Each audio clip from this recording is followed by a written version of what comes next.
tried to gaslight me and make me... So in this, we'll be talking about Brittany's reaction to Jax Taylor leaving the Valley, her side of the story about his, well, alleged fake storyline and sobriety claims. Right. The latest on their divorce, and also her view on all that drama going on between Kristen Doute, Caperna, and Zack Wickham. Quite a bit to unpack there. Yeah, exactly. Yeah. Our mission is basically to pull out the key insights from what Brittany said, just to help clarify these dynamics for you. Sounds good. Okay, so let's start with Jax Taylor leaving the Valley. Brittany said she only found out the night before he left. Wow, the night before. Yeah. And her reaction it really suggested it wasn't totally his call. She described it as a great decision by everyone. Kind of telling, right? Very telling, especially since Jax publicly framed it as his choice, focusing on sobriety, mental health, co-parenting. Exactly. But Brittany seems to be suggesting something else entirely. And what's, I think, really revealing is her clarification on his sobriety. She specifically said he's sober from some things, but not from all things, and that he isn't consistently going to therapy. This really illuminates a pretty significant gap between his public story and, well, her account of reality. It really does. And that leads right into this claim about a fabricated storyline, which is pretty interesting. The cameras. Yeah, the cameras. Brittany claimed Jax talking about installing cameras at his place for their Sun cruise. She said that was completely made up for the show. Wow. Her words were, that was a storyline for him, so he lied about that. Pretty blunt. Yeah, very direct. And it speaks volumes about the trust level or lack thereof. Totally. She described their dynamic now as horrible, saying she has no trust whatsoever. And apparently, Cruz hardly ever stays overnight with Jax. How often does she say? She mentioned maybe 10 times in the last, year and a half or 2 years. Mostly with her 247. Okay. And she also confirmed Jax isn't contributing to the mortgage or Cruz's expenses. Speaking of the separation, let's talk about the divorce update. It was supposed to be final in July, right? That was the expectation, yeah. Well, it didn't happen. The new date is apparently October 15th. Ah, okay. Any reason given for the delay? Brittany just said a lot of stuff that happens, and specifically, we both didn't send in all our stuff at the right time. So, sounds like maybe administrative hiccups. Just logistics, perhaps. Seems like it. And she did confirm her relationship status pretty clearly. Oh, yeah.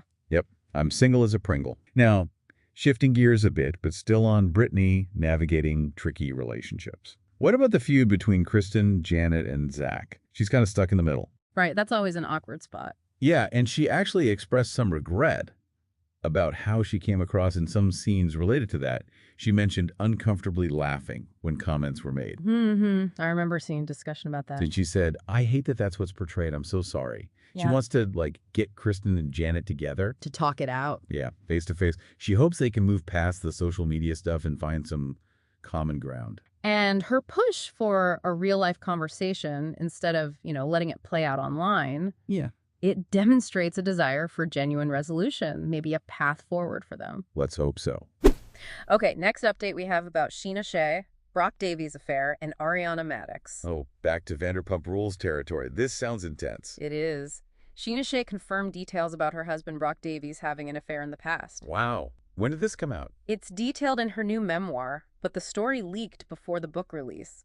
Apparently, Brock admitted it to her during the peak of Scandival. Oh, my God. So she was dealing with that privately while publicly supporting Ariana through Tom's affair. Exactly. She kept it secret for years. Scheana talked about it on SiriusXM's Page 6 radio, confirmed Ariana hasn't reached out since this news broke. Really? Still no contact? Apparently not. And Scheana described how hard Scandival was for her personally, trying to support Ariana while knowing about Brock. I can only imagine. She said, I was trying to support her best I could, while trying to not hate Tom as much as I hated him, because then I would also have to keep hating my husband. And it's like, how do I release one and not the other? Wow. She said, I was struggling. That was one of the hardest years of my life. God, that just demonstrates the emotional tightrope they walk. Public loyalty clashing with private agony. So the pressure must be immense. Especially in that specific situation. The expectation to be Team Ariana while grappling with a very similar betrayal in her own marriage, that's incredibly taxing. Scheana also mentioned she tried to tell Ariana before it leaked. Oh, she did? Yeah, about a year ago, before Ariana went off to do Love Island the first time. She texted, invited her over to her new house, wanted to tell her face-to-face. No response from Ariana. That raises an interesting point about friendship in that public sphere. Yeah. Whose job is it to make the space for difficult conversations? Is it on the person with the secret? or the friend to send some things up or just be available, especially given what Ariana was going through. It's complicated. There's no easy answer there. And Scheana also hinted at who she thinks leaked the chapter from her book. Oh, yeah? She said there was a leak on a blog site about chapter 16.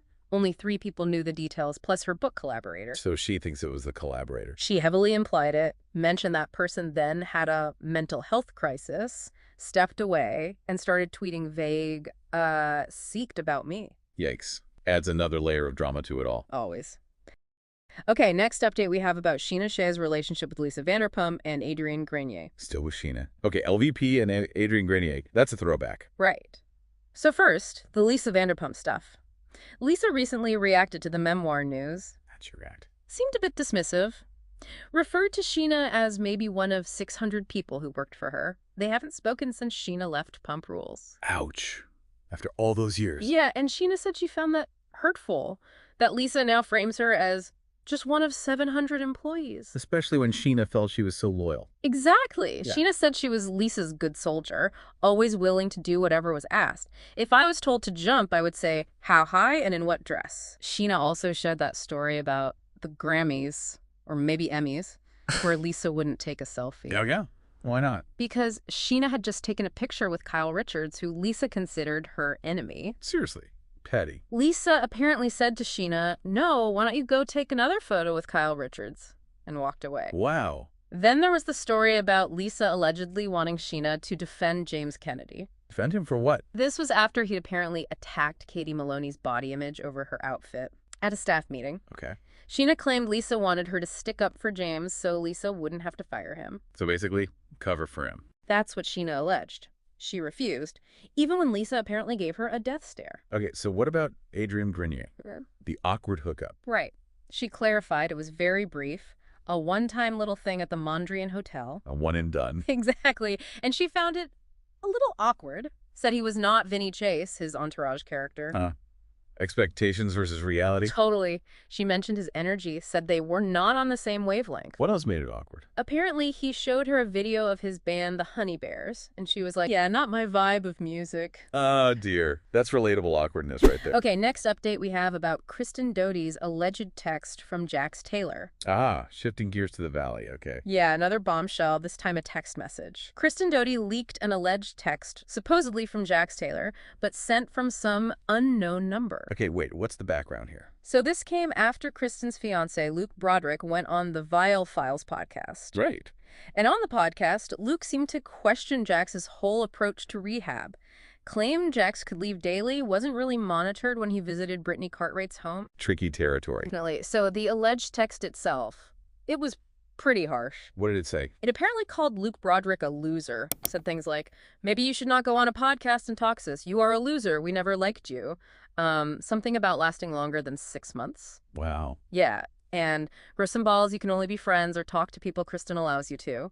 We all knew you were whipped anyways, never trusted you. Oof. That's aggressive. And Kristen commented on her post saying it was 100% Jax from another number south. That tone. It's so defensive, so personal. It really demonstrates a potentially raw reaction, right, to feeling slighted or criticized publicly. It feels very reactive, like a gut punch response. Yeah. It's probably worth just quickly remembering what Jax himself said about his recovery on that Bravo's Hot Mic podcast. Right. He talked about addiction being a sickness, a disease, lifelong work. Yeah, and he mentioned checking into rehab after that incident with Brittany, the argument in the car with their son there. Triggered by a name on her phone, I think. That's what he said. And he stated that he stayed 17 days, felt it was enough, and he was good. You know, putting that next to this alleged text, it just highlights this ongoing tension, doesn't it, between the public narrative of recovery and the messy reality of personal struggles and reactions. It's like vulnerability versus defense mechanisms playing out in real time. Exactly. A really complex interplay. Next, we are going to talk about a situation straight out of Orange County, where a secret recording has really thrown the cast into disarray. It's ignited this whole debate about privacy and loyalty. Yeah, it's messy. The drama, it centers around Katie Janela, right? Mm-hmm. And this recording she secretly made. Exactly, of Shannon Bedore apparently freaking out at some cast event last season. And the twist is, it wasn't even Katie who brought it out initially. It was Tamra Judge. Right. Tamra exposed it and then, get this, showed it to Alexis Bellino. Which is just Wow. Especially because Alexis's fiancé, John Jansen, was literally suing Shannon at that exact moment. The timing is just incredible. It really is. And the cast reactions, they were immediate.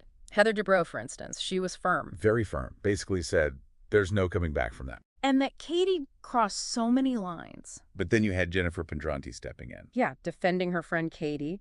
And she kind of clapped back at Heather. She did. She pointed out, well, hasn't Tamra also crossed lines? Yeah. Essentially asking why the pass for Tamra. She even wondered if Heather gives Tamra grace because she's, like, intimidated or feels safer with her. Which Heather denied, of course. Yeah. Said she wasn't scared of Tamra. Meanwhile, Katie Janela herself seems to be feeling the heat. She apparently expressed a lot of remorse. Yeah, she texted Shannon Bedore saying she felt terrible and mortified. And that she really regretted telling Alexis about it. And then separately, talking to Gina Kirschenheiter, she said she was dying on the inside. And shouldn't have overshared with Alexis during that triple date with Jen. Gina's take was interesting, too. Right. She was like, yeah, it's very violating and scary and definitely bad.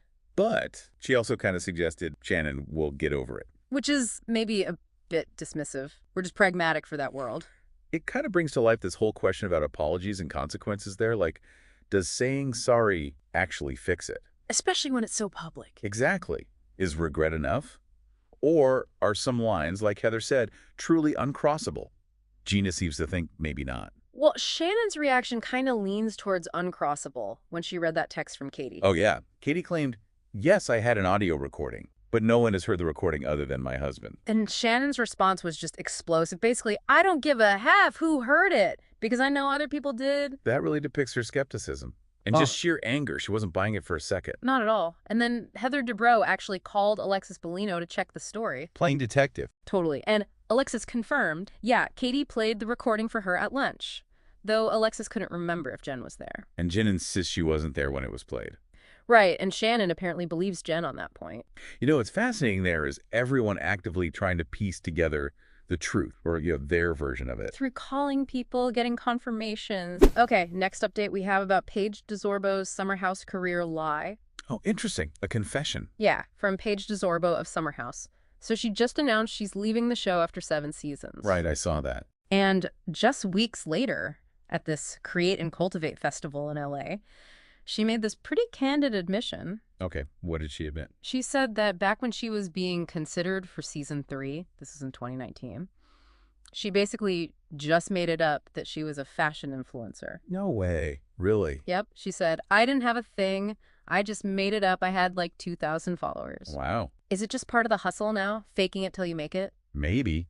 Paige did acknowledge her specific advantage, though. Yeah, she said starting on a reality show put her in a different position than other creators. Because she knew the air date. Exactly. She knew when the show would hit, giving her this clear runway to actually become the fashion influencer she claimed to be. That's smart, actually. She gave credit to creators who build it all organically, though. Acknowledge their grind. Which is fair, but what's fascinating is her honesty about leveraging the show. And just to wrap that up, Paige did confirm her departure from Summer House. Season 10 happened around early June on Instagram, along with confirming her split from Craig Conover. Ah, okay. End of an era there. Seems like it. Okay, next update we have about Michelle Saniei and Aaron Nosler's potential split. Back to the Valley again. Okay, what's happening there? Well, Michelle Saniei seems to have sparked some split rumors with her boyfriend, Aaron Nosler. How so? Social media activity, mostly. After the Valley's Season 2 finale, people noticed she unfollowed Aaron on Instagram. The unfollow. The modern breakup signal. Pretty much. And she apparently removed all photos of him from her feed. Fan accounts like the Bravo investigator picked up on it. Interesting. Is he still following her? Apparently, yes. Which adds a little twist. Adding fuel to the fire, though. Bravo and Cocktails reported that Aaron reportedly won't be part of filming for Season 3. Oh, now that's significant in the reality TV world. Right, if true. Yeah, if we connect that to the bigger picture, not being included in filming is often a pretty strong indicator. Their personal lives are the show. Losing screen time usually means something shifted personally. Exactly. It's a practical signal. And it's worth remembering, they just moved in together relatively recently. Michelle confirmed it back in May. Said they had moved into Aaron's place about 2 months prior. Her daughter, Isabella, went with her. The daughter she shares with Jesse Lally, her ex. Yep. And apparently Isabella was the one who suggested they move into Aaron's house. Oh, wow. And just a note, The Valley Season 2 reunion airs next Tuesday, July 27th. So maybe we'll get answers then. Maybe. Or maybe more questions. True.